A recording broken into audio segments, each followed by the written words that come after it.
For those looking for a liberatory martial arts learning approach and curriculum, we've created Liberation Martial Arts.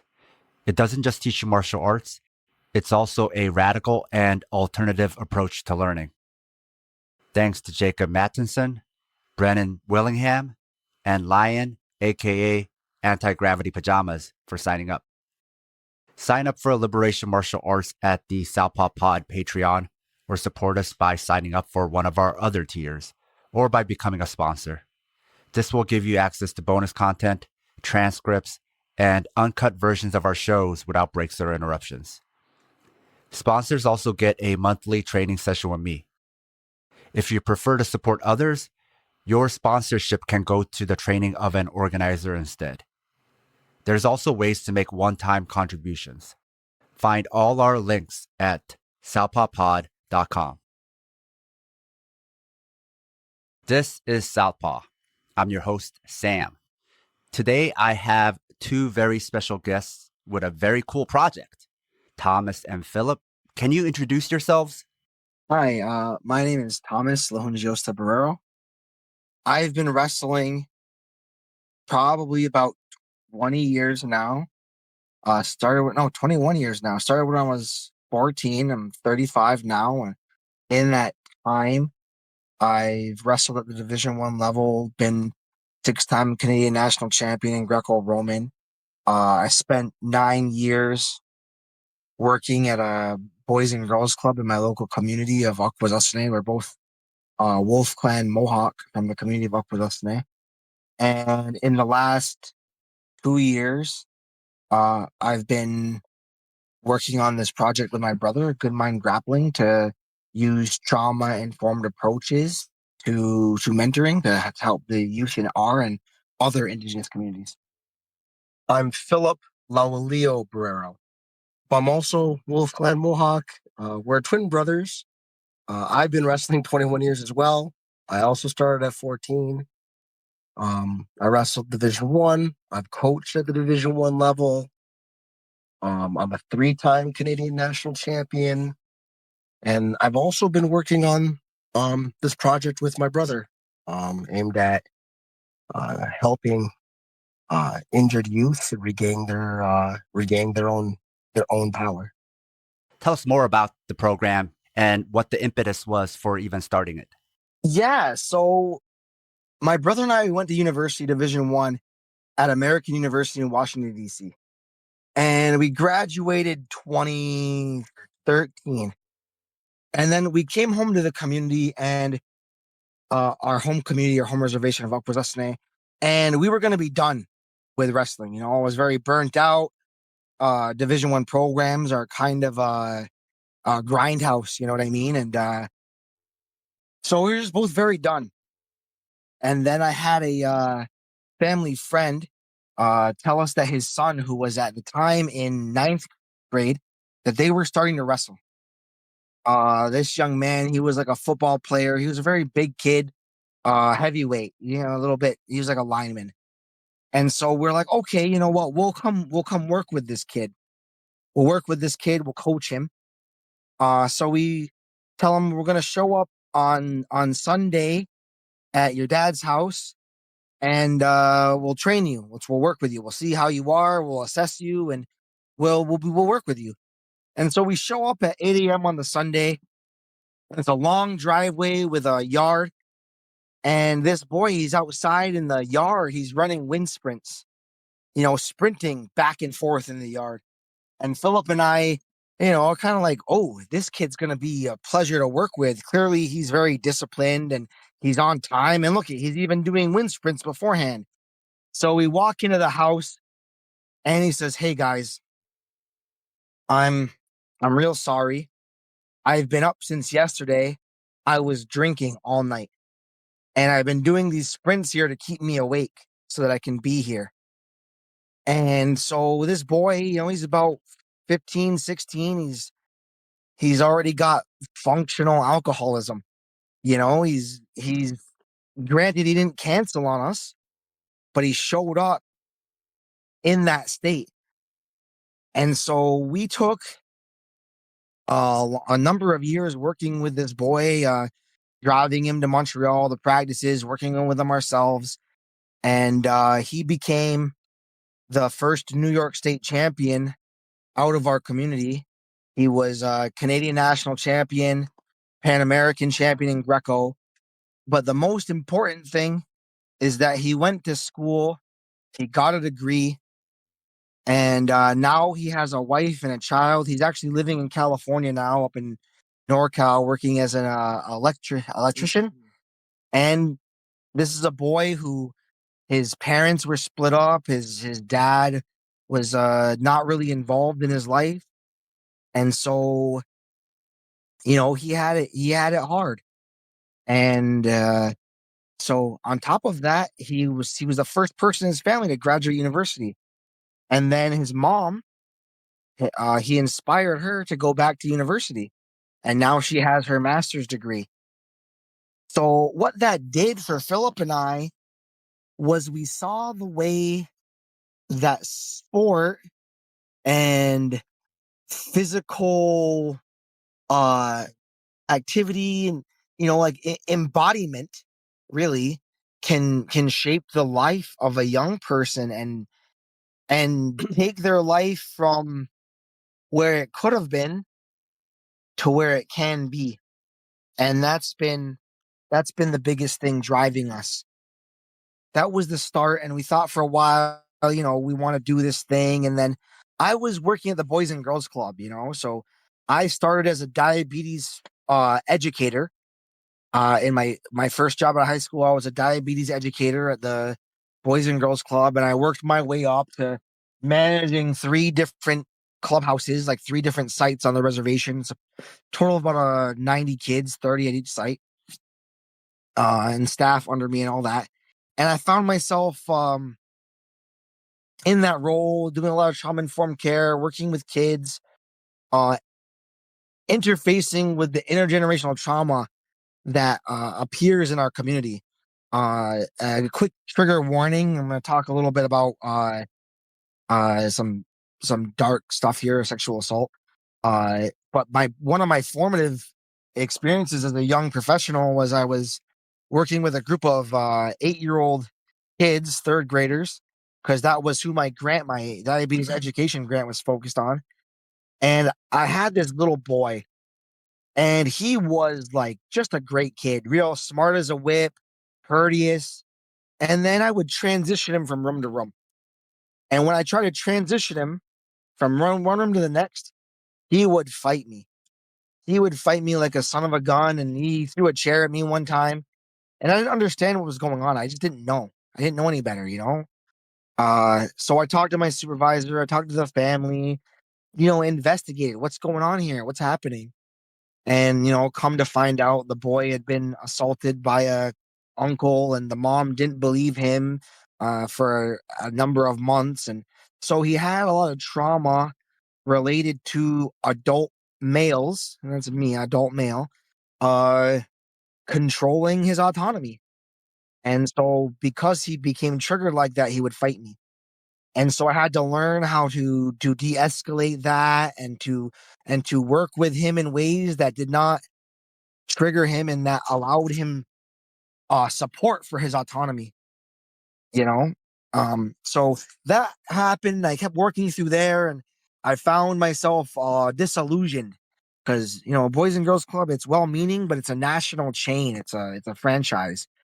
So they had us being like doing like national curriculum, and it was just not well suited. They had me doing diabetes education for 6, 7, 8 year olds, and I was supposed to sit here and explain to them how blood glucose flows through the body.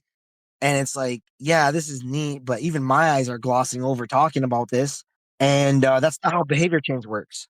So you yourself didn't have autonomy over the curriculum. Exactly, exactly. And so I quit my position in, I think it's 2023, January 2023, to start this nonprofit program.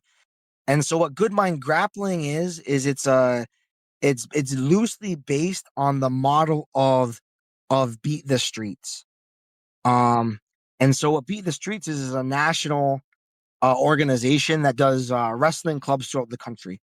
but they're kind of just like essentially a boys and girls club with a wrestling club. And I don't know what their model is or how trauma informed they are, or what their curriculum is. But I wanted to use this sport for social development in Indigenous community to empower our young people and to take a lot of these kids. When I was growing up, I was a fluffy 14-year-old who, I played lacrosse, but I hated it. No, I didn't have the build for it. I'm 5'6", 225 pounds, 232 on a heavy day. And I'm not built to be a runner. And so the sport is just very inclusive in terms of being able to participate with any body. Maybe you don't like, maybe you're not like world champion, but you can participate with any body. You even got Anthony Robles winning NCAA Division One. He was born with one leg. So that was the crux of it. And then, Phil can talk a little bit about the cultural underpinnings of our name, Good Mind Grappling, and why that's important. Yeah, so in our traditional teachings, we have what's called a great law of peace. The great law of peace, there's a lot of traditional teachings, but one of them is the Kanien'kehá, which is the good mind. And what that really more means is it's like it invokes a picture of like you're looking into a stream of water, and the water's nice and clear and you can see through it. It's not cloudy and muddy. So it's about keeping one's mind clear so that you can make good decisions. And when we're talking about intergenerational trauma and things of that nature, that really gets in the way of making good decisions. Those trauma cycles they're vicious, man. A lot of the times you don't know why you're making a decision, and it's because something happened to you in your life when you were 5. Like that story from Boys and Girls Club earlier. Yeah, like the story that my brother just gave of that kid. And that's not a well, I mean, that story is specifically is a little bit more intense than a lot of other kids, but there's a lot of stories like that. So what we're trying to do is to use sport to do that. So the traditional way in which sports are taught, especially martial arts, which I'm sure you're aware of, is we're gonna drill it until we're dead, rote memorization, the banking model of education, where your student is just a cup to fill, and the teacher is the font of knowledge, and they're filling a cup. And that's really, really dehumanizing to both the student and the teacher, because it makes the student some worthless being, and it makes the educator seen as some god figure who can't be wrong. And both of those are not human. So what we're trying to do is use like a more traditional style from what our people, a lot of our teachings and the way that we teach our kids is through alive methods.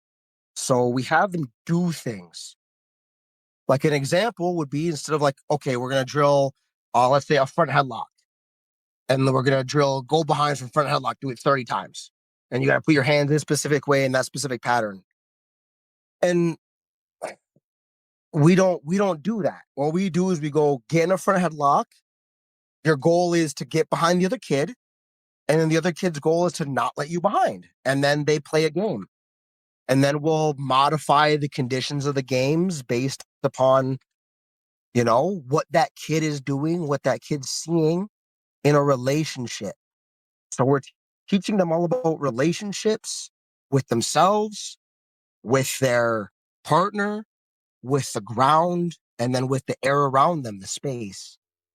And in that way, they can kind of become more cognizant of the environment around them and how the environment around them is affecting their behavior, and that they have an ability to participate in that environment to change it.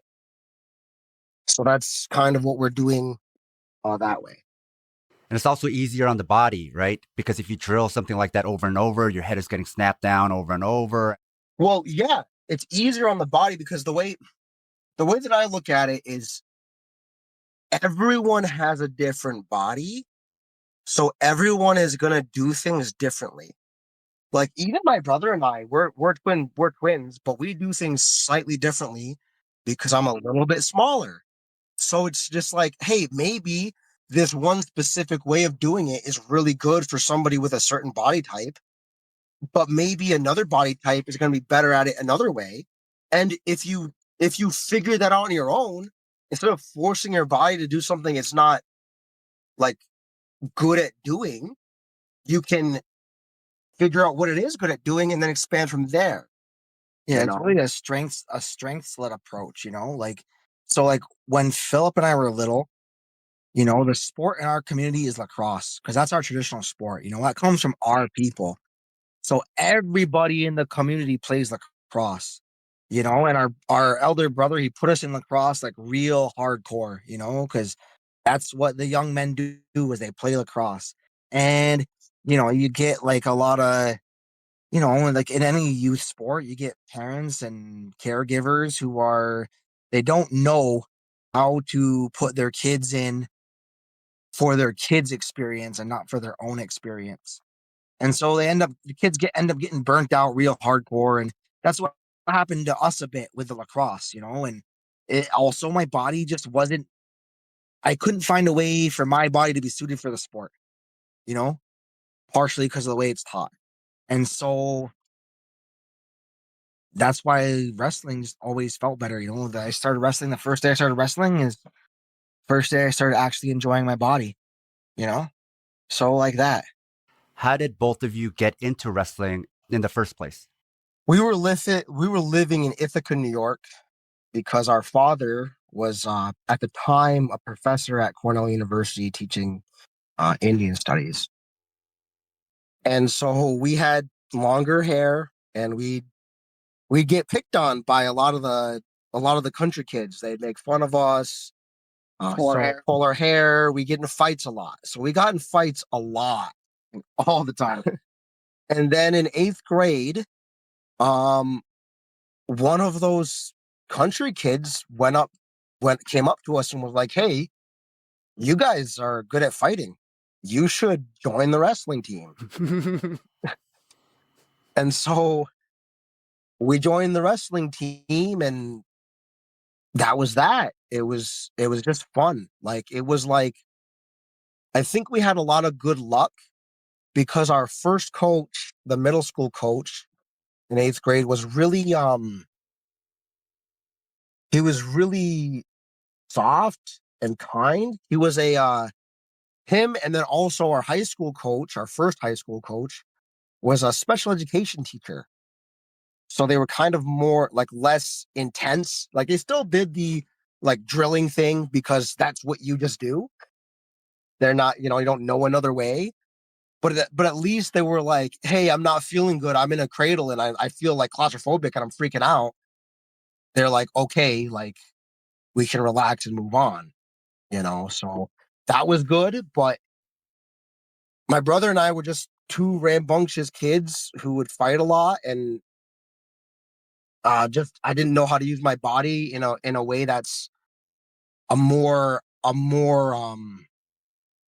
in a healthy way, with like that aggression, that fighting is, it's you gotta do it to survive. But the second we started wrestling, I didn't get in a single fight in high school. I haven't been in a non-sanctioned fight, non-sanctioned match since the beginning of eighth grade.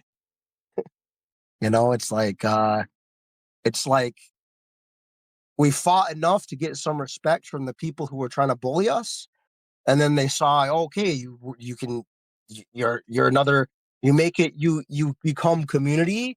And a lot of those guys, I still know them tangentially, and a lot of them are not as racist as their parents were, which is a big part because of interacting with other people. It's an environment thing. Everybody's a product of the environment around them. And so these country kids got you two to wrestle. Did it feel like there was a bit of catching up though? No, no, I our first year we went 12-2. You took to it naturally. well, because the thing is Phillip and I have always been aggressive, and we're twins.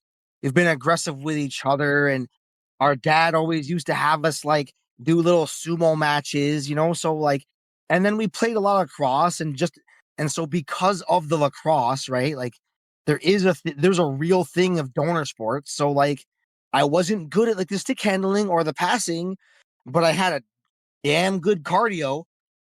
So like I had matches where like I'd be getting my butt kicked, and then just like third period they'd be gassed out and I wasn't. So like early on, that background really helped, as well as the aggressiveness that we just like naturally had. So like for me, I'm a little bit more like, of the two of us, just as a matter of like natural disposition, I'm a little bit more aggressive, a little bit more assertive, a little bit more like just naturally. And so I went 12-2, right? I won my first 12 matches and then lost the last two at the end of the year. For me, uh, I was actually really scared when we started wrestling. They were talking about doing a tournament, and I was super scared to compete. So we were drilling like a half Nelson, and Tom put a half Nelson on me, and I pretended that my shoulder was hurt. And I know that my coach knew I wasn't actually hurt, but I pretended it was hurt because I was too scared to compete. Then the competition happened. I saw Thomas just beat people up. And so then we went to the next competition, and I was like, oh, I'm ready to go. And because the kids that Thomas beat at that time were like, they had been wrestling like something like 5-6 years, and Tom had been wrestling like 3 weeks. So they figured like, oh, like Phil's gonna be like just into it. And so they put me with like really strong kids the first 2 matches, and I just got my ass kicked, like bad, my first 2 matches. And after that, they put me with like, not so great kids. And then by the end of the season, I was the district champion for middle school at my weight class. And actually, the kid that crushed me in that first match, that's who Thomas beat for the district champion in the little higher weight class, 20 actually. But yeah, so, and even with the joining wrestling, it was more like they asked us to join wrestling, and I was like, I don't like these kids, I'm not going to do it. And then Thomas was just like, we're going to do wrestling, Phil. I'm like, okay, yes, we're doing wrestling. Yeah, it was like also the first thing I ever did where I didn't like ask my parents if I was gonna do it. I was just like, hey, we're doing this, pick us up after. And so it was just like a very serendipitous, spur of the moment decision because, at that time we were both aggressive, got into fights all the time. And so the only thing at that time that was keeping me having positive self-esteem was my identity as somebody who fights, right? Because we'd like, you know, started out being picked on by all these country kids who were, their families are like very conservative and all that, and beating some of them up. And then, you become friends to a certain extent. And then, having a small bit of a social circle and being like, okay, so this is my identity is the guy who, like, if you mess with them, But I will fight you. yeah, but it's a weird kind of friend because like I beat you up, and that's why, and like then you get a little respect. It's not really a healthy thing, It's more like they're afraid of you. Yeah, it's like, and so when your whole self-esteem is based on that, you become really, really deeply insecure. Like you're a little kid fighting. You don't actually know what you're doing, right? So like at any point, that status, that little status you have in the playground in a middle school, at any time you can go back to being the kid who's being bullied. A note to our listeners. If you love the Southpaw Project, please support us and help us get paid for our labor by financially supporting us on Patreon. This will give you access to exclusive bonus content, like transcripts, early releases of Southpaw Deep Space Nine, our fictional narrative podcast, Fighters Brew. Break-free versions of our shows without interruptions like you're hearing now. Bonus articles. Fighters Brew transcripts with extra content. Liberation Martial Arts Online, as well as our private chat group on Discord. You can also make one-time donations at Ko-Fi or show your solidarity by wearing our swag. You can find all pertinent links at southpawpod.com. So it was an insecure position anyway. It was very unstable. Yeah, and it was bad because for a little bit, we started becoming bullies as well. Because it's like I said, it's all about your environment. And when you're insecure and you get around like those kids were also insecure. That's the whole reason they're bullying us in the first place. So then you join a group of insecure kids, and then we were just lucky that we got into wrestling, and that We had the specific coaches. specific coaches that we did. And then I remember in 9th grade, because my grades were not good, like very good. I got like C's and D's. And then going from 8th to 9th grade, our eldest brother took us to a wrestling camp, a Cornell wrestling camp, like in an area called Newark Valley. And my eldest brother, he's a little bit like, he doesn't really understand how stuff works. So like, I'm literally having wrestled for like less than a year, and he's talking Thomas and I up to like the Cornell coach, Rob Cole. And I distinctly remember Rob Cole came up to me to talk to me while I'm working there. And he asked me, "How are your grades?" He didn't ask me, "What's your record? Who'd you beat? Who beat who? What's the?" He asked me, "How are your grades?" And I just remember sitting there thinking, like, I didn't answer him, but I remember sitting there thinking, like, shit, I've got D's. And so that's when I came to realize that, like, oh, if wrestling's a thing that I love and I want to wrestle, I have to have good grades. And then I started getting good grades. And then by getting good grades, I became someone who cared about being a good student. There's pros and cons. So, I mean, there's pros and cons that came with that, but you know, at least I wasn't getting in trouble for my grades, you know. And obviously, there were a lot of other stuff before wrestling where I get in trouble a lot. Sounds like wrestling occupied your time in a way where then you didn't have those opportunities to do those other things because it filled up so much of your time, and then it became an alternative life after school. Well, yeah. Well, for us though, is we grew up very isolated socially, right? Because we grew up on like a little farmstead outside of Ithaca, 30 minutes outside of Ithaca, like just like surround like state forest nearby and all this stuff. Because our mom, she's an Aboriginal midwife, and she was doing a corn project. So there's lots of traditional varieties of corn, and our dad's professor at Cornell, and so they're doing these projects on the land. You know what I mean? Like these are two people who met in the 70s at Wounded Knee, you know, the American Indian movement. in the American Indian movement. So they're both our parents are very like big activist types. So we grew up around that, and we were not really like, we didn't like have a traditional like neighborhood experience. So in a certain way, both of us were very like socially inept, which led to us being bullied a bit, which led to all of this other stuff.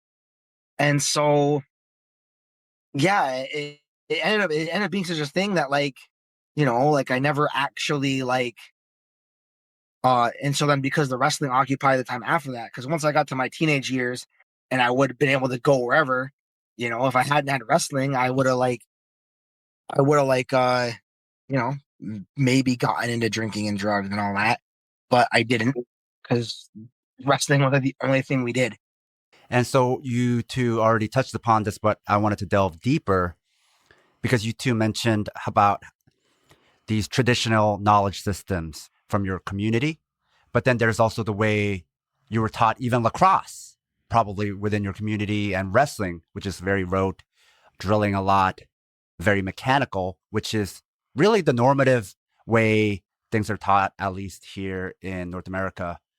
So how did you two connect the dots? Because a lot of people might have come from that. And then when they start their own wrestling program, just do what they know, right? And then maybe like, people tend to like categorize things into compartments and like, that's that, this is this, these are two different things. So how did you two come to realize, hey, let's start merging these things and take some of that pedagogical approach and then apply it to this? And then let's do some research and see what we can find to kind of fill in the blanks. Okay, it's very difficult, okay? Because wrestling and grappling, it has a heavy conservative lean, like highly conservative lean. And so being around that without realizing it, conservatism and reactionary thoughts, they start to like creep in, So it's this weird dissonance where growing up till about the age of 13, like my father is putting us to sleep at night, telling us about the Antonio Maceo and Jose Marti and the Cuban revolutionaries, not Fidel Castro, like back in the day, like the old school Cuban independence movement.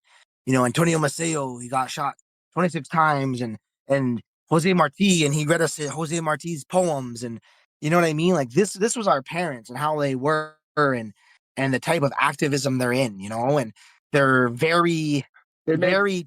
When we were in like first grade, they make a joke that our eldest brother's first word was booyah, because he said because our father and his friend would talk about the bourgeois all the time.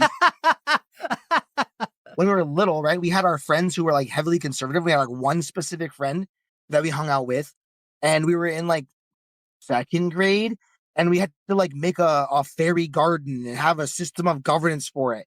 And so we convinced this kid to like create a commune for our like fairy garden. And he comes back and was like, "Hey, I can't be a communist anymore, guys. My dad says we can't. dad says we can't do communism." And we're like, "Oh, okay." So this is like not that we're like communists specifically, because there's also issues with that specific philosophy. But like growing up around that's what we grew up around. Okay. But around traditional old time people. But then the thing is then you join wrestling, and like we didn't just do wrestling, like we did wrestling. Like wrestling was and it still is my life. Like we got a mat and we'd wrestle each other every day for about 2 hours, like just wrestle each other. And like I didn't do any other sports, didn't really do any other activities. Just wrestling. And a lot of the people that are in wrestling are very conservative. And so again, people are a product of their environment. And so you're around conservatives a lot, you kind of start becoming more conservative, especially in college. Like we were at a pretty liberal college, which we went to American University. Yeah, that Sarah McBride. I think she was she's the first transgender congresswoman, is it? Yeah, she was in I think it was a congressional aide. But anyway, she was in a lot of my classes, so like things like that. But then when you get out of college, like I had the mindset of like, you just work hard and things are going to work out for you. Right. That's what I had the mindset of. Which is true to an extent. And because you're in a sports setting, it like sort of becomes true, but it's not like it's an incomplete truth, right? It's an incomplete truth that's sold to you so that you think everything's your fault. Everything is your fault, And so like, after we got to university, it's like this weird disparity of like, okay, we're doing this thing where we're like teaching this kid. And then we went to the Olympic trials in 2015 and we both lost in the final. It's best 2 out of 3. And I was like super close to winning it. And then we both just got massively depressed. And then I'm like watching YouTube videos and, this Jordan Peterson guy is making a lot of sense. no, I should like clean my room. And I fell down this rabbit hole for like 4 or 5 months. You know what I mean? Where literally I was like us just embedded with conservative talking points. And we were like so fortunate that like if I didn't have the community around me, if I hadn't met my now wife, like dude, that could like like assume I'm like like I'm a native man. I have like a little bit of privilege from being male, so like just that like really effed me up. But during that time, my dad was like, "Why are you like listening to this guy talking about the Bible? Like why don't you go and listen to the creation story? Go to your own people. Why are you going to these white people for knowledge? That's not our thing." And it's like he's not wrong. And even like even my understanding, because I don't really understand the Bible that well, is that like the traditional Bible is not what's like the conservative, supply side Jesus isn't the actual Jesus. So coming out of that and trying to decouple that and a lot of the various traumas we'd experienced in our lives. So on an athletic front, we had the idea that we go into practice and we're going to practice and you drill forever and you get better. And if that was true, I'd be like a 3-time Olympic champion by now. We've drilled so much. We had some good friends in college. One of them is a guy named David Terrell. He was 4th Division I NCAA. He's IBJJF brown belt no-gi world champion, and he's the current U.S. judo representative. So he's really good at grappling. Probably the best overall grappler I've ever met. He was our college roommate, good friend, and he started coaching wrestling at Ryan Hall's gym at 50/50. And we had been training with our coach at TriStar. So we kind of met Ryan and he introduced us to like a conceptual framework of grappling. It's pretty common nowadays, the idea, like alignment principle, things like that. Stuff you hear on BJJ mental models, like all of that stuff. It just made me think, okay, well, if I can take ownership of my own wrestling. So we started doing that and COVID hit. I got really depressed and then I started actually seeing a therapist. And then eventually I did if there's one event that really opened it up for me, I did a medicinal ceremony with psilocybin. And it kind of just like, I've got my own trauma and it's like, it blocks me a lot. But at that time I could just, it made me feel the difference between being blocked and not being blocked. And once you see that difference, it's kind of like it's possible to be that way. And so dealing with that and reintegrating and re-looking at our own peoples, I started looking at we have what's called like a what's it called, the coming of age ceremony. Ohalogo. It's called Ohalogo. In that ceremony, they teach the young girls and boys to become young women and men. And the way they do that is by having them go out in a forest by themselves, taking care of a fire and fasting. One year they do 1 day, and then up to the 4th year they do 4 days. And in there, they either have an aunt or an uncle. For if you're a boy, you've got an aunt, or if you're a boy, you have an aunt and uncle. If you're a girl, you got an aunt and uncle who are helping you. And one thing that's really important to them is making a fire.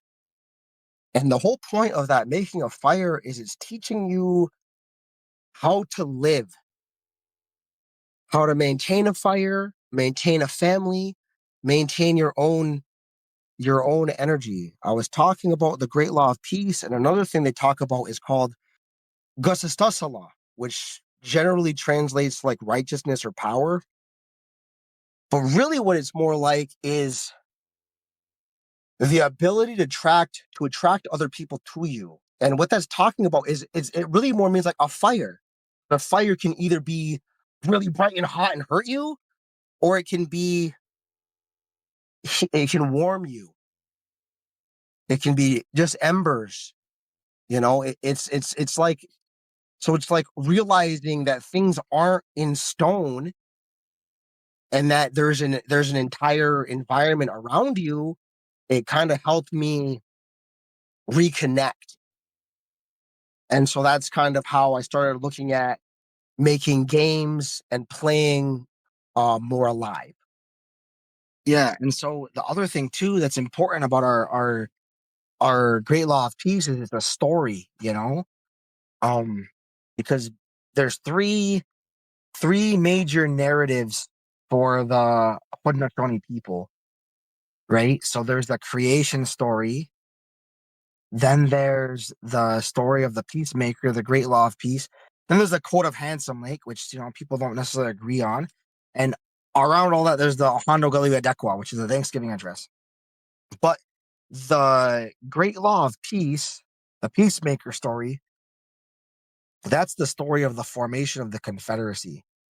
And people can look this up if they want. It's not like it's secret knowledge. But at that time, the oral tradition tells us that the people were at war with each other and that they weren't healthy. There was like cannibalism and people hurting each other in their own families and blood feuds, this kind of stuff, where the people were traumatized and unwell. The people were unwell. And so from the Huron Nation, which is not even part of the Confederacy, they're sister people, they share our language and some of our stories, this peacemaker came, and along with Iowanta and Jagonzaze and some others, he created a Great Law of Peace. And essential to that, there's three principles, which are Skana, which is peace, like Phil was talking about, of clear-mindedness. Then there's Akwesasne, which is that fire, that power, that ability to bring the people together, right? And then there's Kanien'kehá, which is like, as we're stating, that's a good mind, and it's all of those things, but it's like the things that you do, the actions you take that create the other two things, right? Like the action, the doing. And so in that, as part of that story, there's this man named Iowanta, commonly Hiawatha, and there's a traditional, there's a bad guy named Taladaho who had snakes in his hair, and he was a dark sorcerer, and he had killed all of Iowanta's daughters, and so he was like ill and sad and stricken with grief. And so the story is that he went out and he was collecting these reeds and putting them together and talking about the ways that he's feeling. And then he met with the peacemaker, and they put together these wampum rows, which formed the condolence ceremony. And there are 14 beads of wampum that describe the things that happen when people are grieving or dealing with trauma. And so the formation of our people, of our confederacy, whenever a chief is, sorry, I'm jumping around, but whenever a chief is put up into office, there's a condolence ceremony to make sure that their mind is right. So our people, we have a deep, deep understanding of trauma, because that's where the formation of our confederacy comes from, is from understanding a group of people that were unwell and coming together as a confederacy to heal the people and make sure everyone is healthy and cared for, and to have strong community kinship bonds. And so we experience in ourselves a very similar time, because this thing happens, people get traumatized. Right now, we're living in a time where the people are unwell as a result of government and other policies that have disrupted our communities, right? Settler colonialism has disrupted communities and made the people unwell. And so as people, we have to come together to heal that, you know? We have to come together to heal that.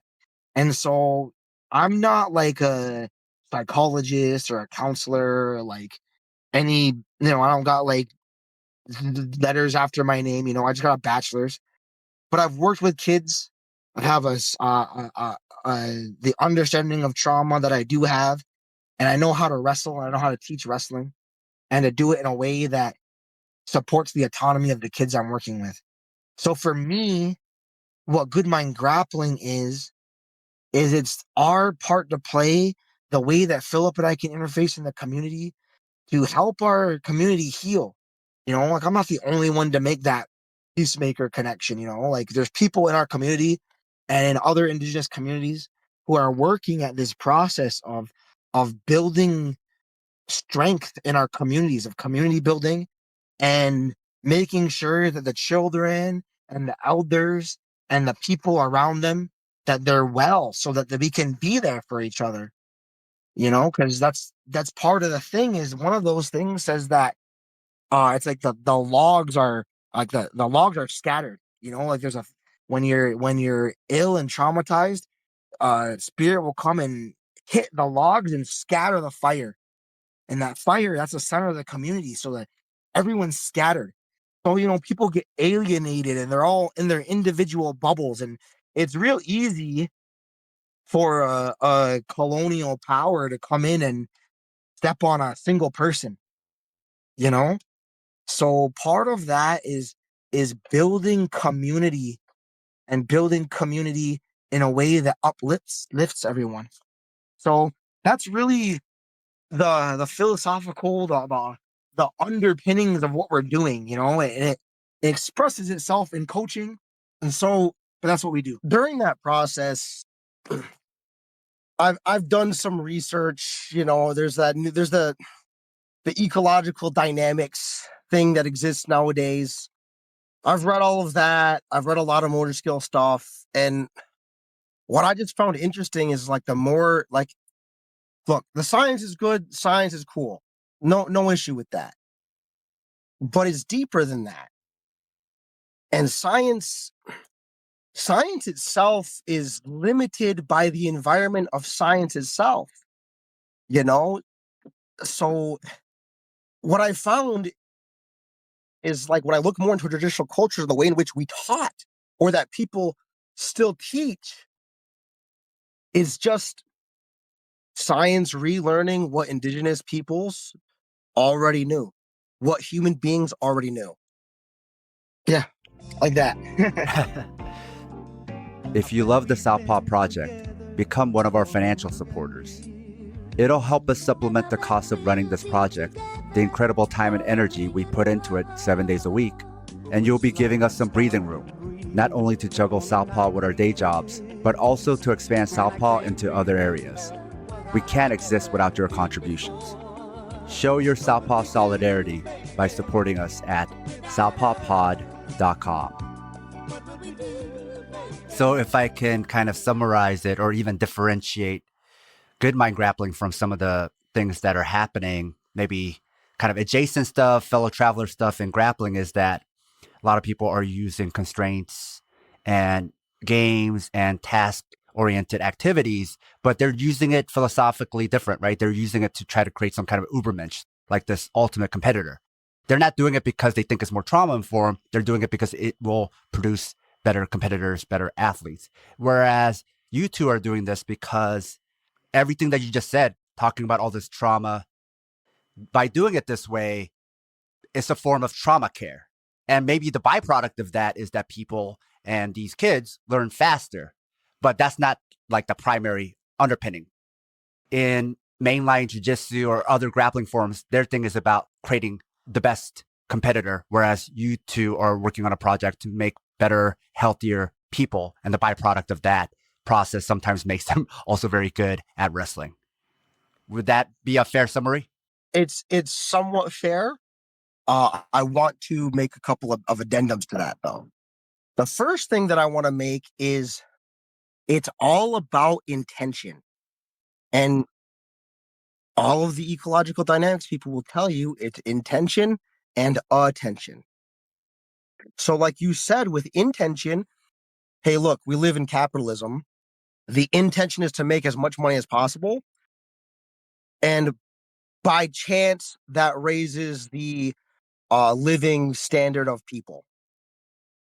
Whereas we could have the intention of raising the living standard of people, which is kind of what you're saying. But the thing that I'll say is that, like, when you're introduced to this kind of concepts, and being clear, I looked into a lot of this stuff in this way, starting with science too. Because to me, science is extremely insecure by design. And I'm trying to figure out how to word what I'm saying in a coherent way. So give me a second here.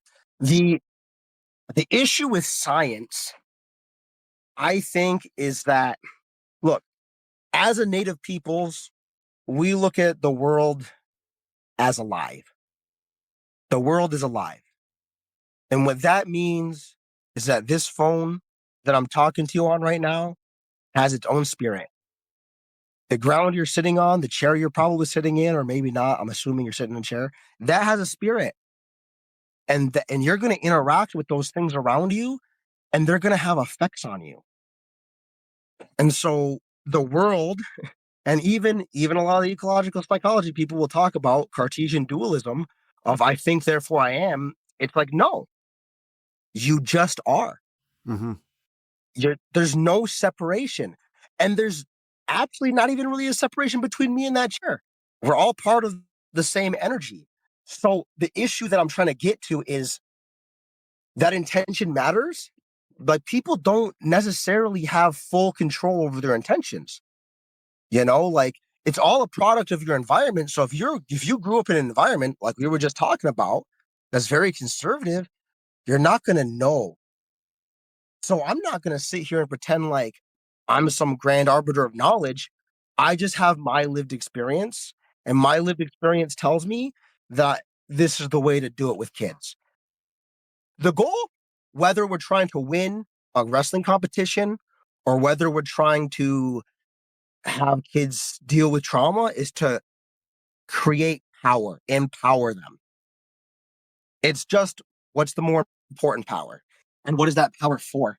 Because it's like, it's very similar, like, I know that when we're talking, like, I'm sorry to like make this a little bit like Democrats or Republicans thing, but it's like the Republicans are much more successful, probably by design, because the only thing they actually care about is power.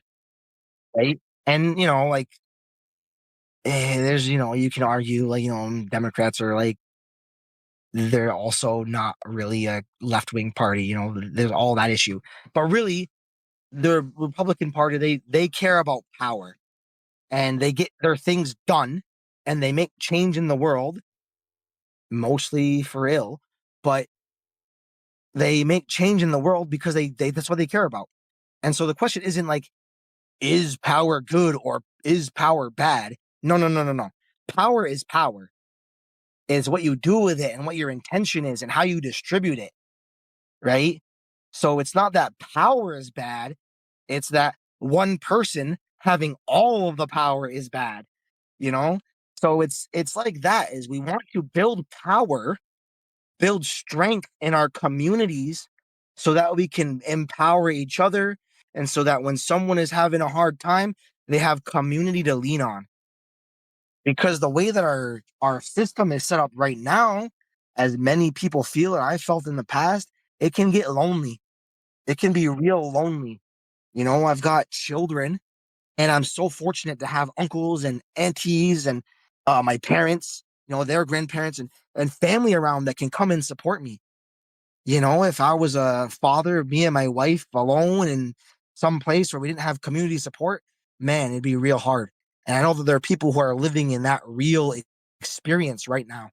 And so that's the thing we want to do, is to come in and not be these kids' coach, not be the like I am coaching them, but it's more of like uncle. There's a distance where I'm respecting real boundaries, because they're children. You gotta be, you gotta have a lot of professionalism when working with kids. But that's the goal, is to come in and inspire them and make them feel like they can be more than they think they are, and give them some of that fire. Going back to something you two said about serendipity, I recently had somebody come to the LMA Learning Lab from Atlanta, a forest defender who was working with Stop Cop City and all that. That's like what the media and people were calling it, but they were just people trying to do good and defend this forest. Unfortunately unsuccessful. One of their comrades, Tortuguita, was martyred. But one of the things they were talking about is like, especially with a lot of young people who are very idealistic in the movement, they were like so idealistic. They wanted to just like do things so horizontally where they're like, I'm not interested in building power at all. And the person who was here that I was working with was like, man, if we're not building power, then what are we doing here, right? Because how do we resist this, right? I get your fear of like power being concentrated, but the project has to be about building power. And I think that's kind of like a different venue, right? We're talking about activism, but it's like kind of talking about power in that same way that you two are talking about power in a wrestling program, where it's like you said, it's not that power is good or bad, but it's just going to exist, right? And it's like how it's going to be distributed, how is it being used? But oftentimes, like the project is about building power, whether it's political power or on an individual level, like empowering these kids. Oftentimes, we think negatively about power when it often is a force that's just going to exist, and that's probably very necessary. It's fire. Perfect. It's fire. The Akwesasne is it's a fire. Power is fire. And fire, it's not good or bad. In our language, when we say I love you, we say Kanien'kehá. And what that really means is I see you for what you are and accept you. And so what that is it's really hard, because trauma, like we're talking about, that water, it muddies the water, so you don't see what's in front of you. And it's funny, because when you think about that clear water, even at the bottom of the clear waters, there's mud. You're never going to get rid of the muddiness. You're never going to be perfect, but you have to learn anyway. You got to understand what things are and the attributes that they have. And so the reason that I find the tradition, and there's issues, with like SBG people, and because they just care about like being good at grappling. But the thing that makes that conceptual model of understanding grappling beautiful to me is it's understanding the attributes of the structures that we make, and that they're not good or bad. It's just understanding the attributes. And so power isn't good or bad. How that dichotomy of good or bad is like a heaven or hell thing. That's the colonized thinking. Dualism. Yeah. So it's not that things are good or bad, they just are. And it's not that we can't like not want quote unquote bad things, like I don't want anyone around me harmed, but like these things happen. They just are part of the world, and we have to exist in the world that we actually live in. And so, like Phyllis, it's about learning to tend that fire, learning how to keep it from going ablaze and hurting people, learning how when it's about to die out, you save that last little ember, you know? And so it's like, like if we're not building power, someone else, like they're doing it. Like you're not like just sitting on your hands isn't activism, isn't isn't isn't acting in the community, like It's not an action. it's going out and doing something. And like there's strategy and what actions are worth taking, but from the perspective of a Indigenous person living in North America, you know, we live in an entrenched settler colonialist state. And so there are some limits on the things we can actually do, but we got to build power over time. Like people poo-poo land acknowledgements, like, and I get it because land acknowledgements are just like, like a thing. Like they don't actually do anything for you, We acknowledge that we're on the land of the traditional, this, that, or that, But what it is like, don't poo-poo that. What that means is that we've won to an extent. They have to acknowledge us. Like they could just not acknowledge us. They could just pretend we don't exist, like they did for a long time. There's some kind of change that's happened. Yes, and even if it's only a platitude, but at least it shows we're going in the right direction. Yeah. And the only thing is you go, yeah, we got land acknowledgements. Then what? Kind of like voting for Harris, Like I don't pretend that Kamala Harris was like good or she was like gonna save the world or nothing. I just know that I'm very scared of what this Trump administration is gonna do. And so you vote in your best interest and then you picket them anyway. Yeah. Like I was talking to my dad the other day, and he's he's an old school activist, and the way he put it to me is it's like, in our way we've got the principle of 7 generations. We got to do what's best for 7 generations from now. And if that's what we're doing, we need to do labor that maybe we're not going to see the fruits of it.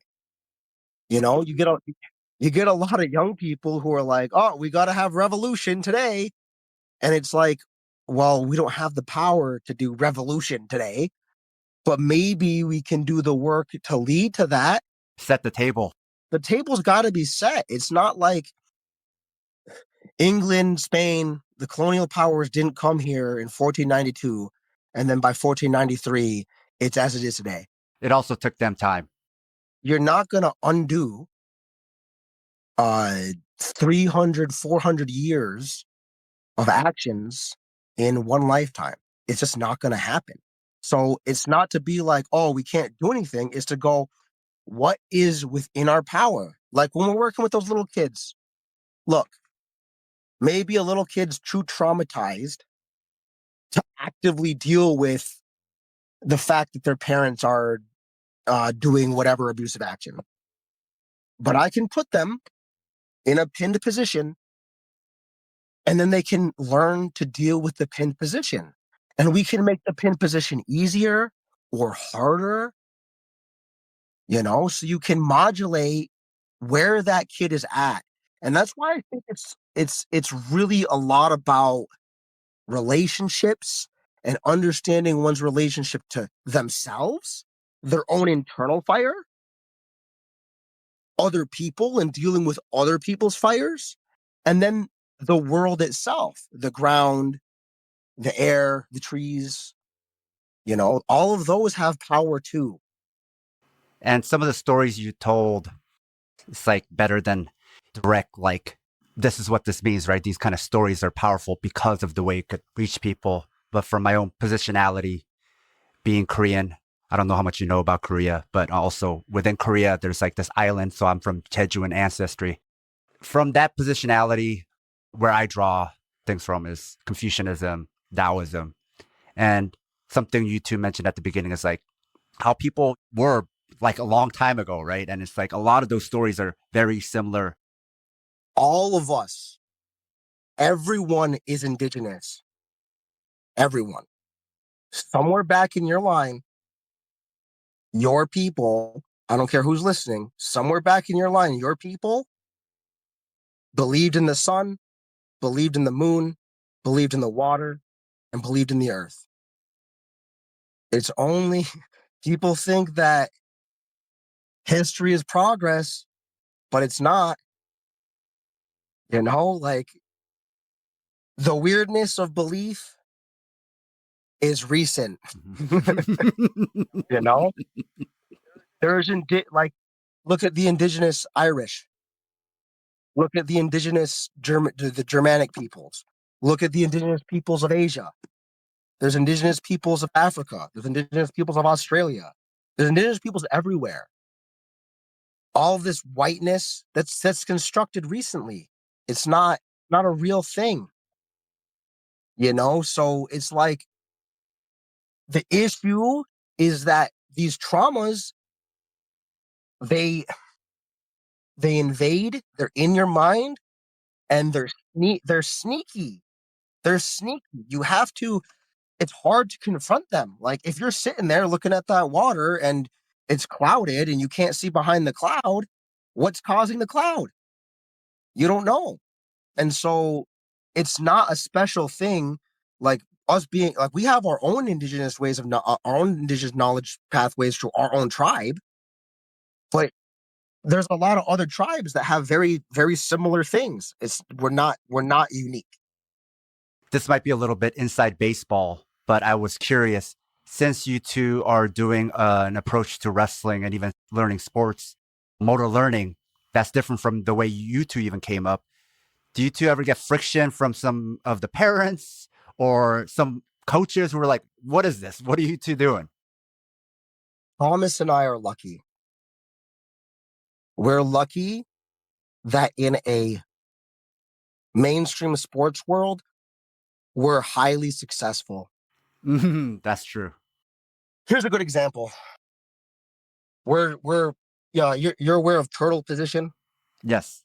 So like in wrestling, they call it referee's position. And so we were playing a game where kids got to stand up. Other kids behind them, kids got to stand up. And so there's a parent that was watching on the sidelines because the kid's not, instead of doing like a normal stand up, quote unquote normal, like doing like the blast stand up that everybody's like aware of, the kid was doing a 3-point stand up. He was going onto his hand, like putting his hands down and walking up his hands to his feet. Quad pod stand up. We didn't teach him. He just did it. His parent went, no, don't do it like that. And then Thomas stopped him. They kept playing the game, and Thomas explained to him, like, if you look at the NCAA Division I, that's the majority of the way the top level people are getting out. Your kid's doing something elite that I didn't learn until I was in college. Don't hurt his autonomy. Let him learn. So it's like that. And really, like, a lot of the times I'm learning from the students. Like, really, that friction you're talking about, most of that friction comes from myself or Tom. Because I grew up in a way of learning. Even knowing what I know now, those blocks are real, man. It's hard not to look at a kid doing something and thinking, why are they doing it like that? I've learned so much from watching the kids because they don't have a preconceived notion about what's supposed to happen. Like, I didn't understand how back frames work. And I'm watching a kid dealing with a kid's back frames. And I'm sitting there like, how is he doing that? And then I sat there, thought about it, played around with my brother, and I'm like, oh, now I understand how back frames work. And for listeners who don't know what that is, can you explain? Okay, so like in turtle, you're giving somebody their back. And so most people think, so like, where do I hook in? If their back's bent, it pushes you away. So you kind of like slide off of them. But there's like underneath your lats, there's like a good place to put hooks. Create really strong drive. And so I've used those lat hooking spots, but I did them on accident because I drilled. And then I watched a kid doing it, like, because normally I'm thinking, oh, we're supposed to do a thigh pry. You got to get as low as possible. I'm seeing a kid do a thigh pry that's super high, like their hands are like really high on the thigh. And I'm like, that's wrong. But the kid's pushing the other kids so hard. Come to realize, like, I tried doing it like that, and the thigh pry is way stronger because you're more easily able to reach those lats to make a hook, to make a pushing hook there. And it's like, okay, well, there's a kid who's literally been wrestling for 2 weeks and he knows this better than I do. You know what I mean? They didn't know they weren't supposed to know it. Yeah, they didn't know they're supposed to. Didn't know they're supposed to know it. And true expertise is something that can't be explained. You know, so it's like it's like having a map. You've got the map, but then there's the actual territory. The map's not the territory. And so sometimes if you're looking at the map, like, so a lot of the times when we're dealing with technique, I have a preconceived notion. So I'm looking at the map. This is what the map's telling me. But in reality, it's different. And the kids not knowing, like, not having 15 years of drilling and this and that, you get a lot of coaches tell you, oh, don't do collar tie because you're gonna get stuck there, or don't throw headlocks, or don't do this specific move I don't like. And it makes you think like, oh, I'm never supposed to do that. You know, we have kids throw each other on the first day generally. We just do it when they're on their knees, so it's like a little less of a fall. We got kids throwing headlocks on the first day. We never showed them a headlock. And so it's like, not only are we empowering the kids are empowering us. Because then it makes me go, oh, there's more to it. I can recalibrate, and now I can be a better mentor. So yeah, most of the friction comes from my own beliefs about how the body works. Your own conditioning, right? Yes, exactly. So like I'm saying, I'm sitting here talking about traumas and stuff, and it's like, I'm not perfect. I'm still dealing with it. Everybody's still dealing with it. You're never not dealing with it. It's just a thing that happens, period. And as soon as people can accept that and accept that they're going to keep fighting, they're going to keep working on themselves, it's going to be a lot better. There's no magic pill, right? It's just continuously unlearning and learning. Yes. Continuously unlearning and learning, and even learning what learning is. I love that. It gets noodly. You two mentioned how sometimes after practice, you have time for something you call reflection. So, what is that time for reflection, and what are some of your favorite reflections from the kids? So there's two different kinds of reflections that we do. The first kind is we'll play a game, and then we'll literally just have them play a game. We won't describe, like, here's what's happening, here's frame. We'll just have them play a game.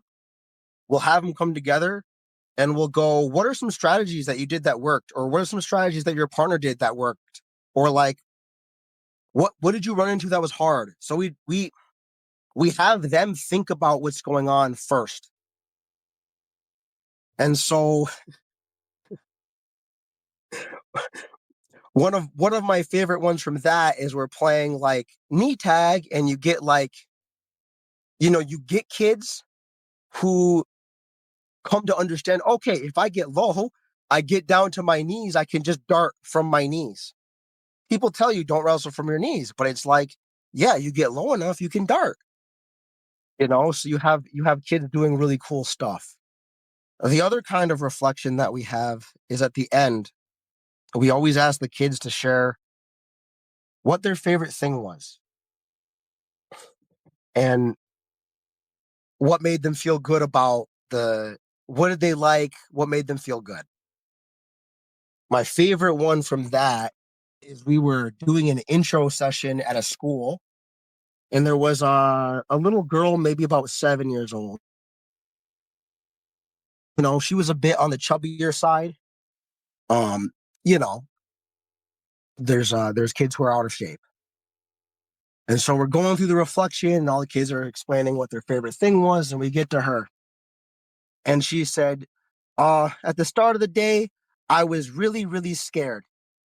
And then I decided to be brave. I had a lot of fun, and now I really like wrestling. And it just made me think, like, this is what it's about. It's about a kid who's maybe not your stereotypical athlete learning that their body is something they can enjoy. You two mentioned that's part of why you don't even push competition too early, right? Because you want them to just fall in love with moving, fall in love with the sport, the activity, and get to even know their bodies. Yeah, I think competition is important. However, it's very easy to get toxic with competition. They have to love the sport and have fun. It's gotta be fun. Otherwise, you're wasting your time. Because at the end of the day, who's Olympic champion from 1976? Like, who's the Greco-Roman Olympic champion? I've got a coach named Anatoly Bykov, who is 1976 Olympic champion for the USSR. And nowadays he lives in Montreal, and he has a really rough life because he's still clinging to the fact that he was a champion back then, and that's all his life ever was, you know? And so it's just like, if it's not fun, why are we doing this? Because success is something you had on a day. It's not who you are, but what your body can do, how you can move, the way you see the world, the way you understand the world, what your relationship is to your body. Right? Because again, it's all about relationships. The competition has the ability to make your relationship with your body unhealthy by doing unhealthy things for the sake of winning. And now, if that's what you're doing and you're an adult, sure, that's fine. I've done that. But when we're dealing with a 6-year-old kid, when we're dealing with a 10-year-old kid, why? Why are we doing that? So if we're going to competition because they want to and it's fun, sure. But if we're doing it because I'm a parent and I didn't win when I was little and I want my kid to win, we're wasting our time. That parent's putting their trauma on their own kid.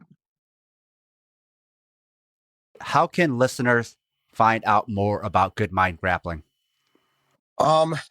We have a website, goodmindgrappling.com. We're also on Facebook, Good Mind Grappling. We're working on building up an Instagram, but currently those are the two ways that they can find us. Thank you to both of you for your time. I really appreciate it. Yeah, this was a fun conversation. Hopefully we can talk again. If you like this episode and like what we do, support us on Patreon. We also have the Liberation Martial Arts program if you want to train with us from wherever you are. What you're learning is how to teach yourself.